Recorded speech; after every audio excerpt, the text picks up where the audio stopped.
La revue de presse du jour affiche à sa une « Affaire charbon fin, la teneur en or serait plus élevée que la norme ». Ces propos sont tirés du rapport d'expertise remis hier au parquet et aux différentes parties. Un rapport commenté et analysé dans les parutions du jour. Lecture croisée avec Ahadi Sandamba. Il y avait 13 fois plus d'or dans ce charbon fin que la norme, affiche l'Express du Faso à sa une.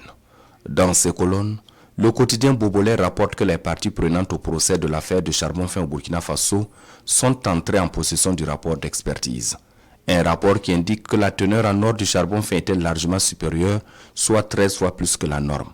Les choses évoluent lentement, mais sûrement dans cette affaire dans laquelle deux douaniers, la société minière Essakan et Bolloré Transport et Logistique sont les prévenus, tandis que l'État et le RENLAC sont constitués en partie civile, précise l'observateur Parga. Un motif de soulagement pour Essakan maintenant que le rapport est sur la table du tribunal, propos relayés par le doyen de quotidien. Commandité par le parquet à la demande de la société minière Amgold Essakan, c'est après plus d'une année d'examen et d'analyse des échantillons qu'intervient cette étape, précise aujourd'hui au Faso pour sa part, qui estime que c'est un pas de franchi vers la tenue d'un procès en bonne et due forme, et ce, dans un délai de 90 jours imparti pour des éventuelles observations. Une première phase de 45 jours pour déposer les premières observations et 45 autres jours pour que chacun puisse répondre éventuellement aux observations de l'autre partie, renchérit le journal Le Pays. En ce qui concerne le délai éventuel pour la programmation du dossier, nous n'avons pas encore discuté de cet aspect à ce stade, soutient l'avocat du RENLAC dans les colonnes du journal.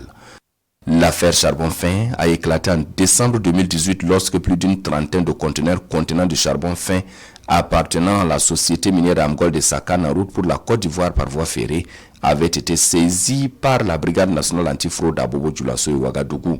Cette découverte qui avait suscité des réactions au sein de l'opinion avait conduit le parquet à ouvrir une information judiciaire qui a abouti à des poursuites contre la société Amgold Essakan et Bolloré Transport Logistique. C'est un rappel historique que nous propose aujourd'hui au Faso dans ces colonnes.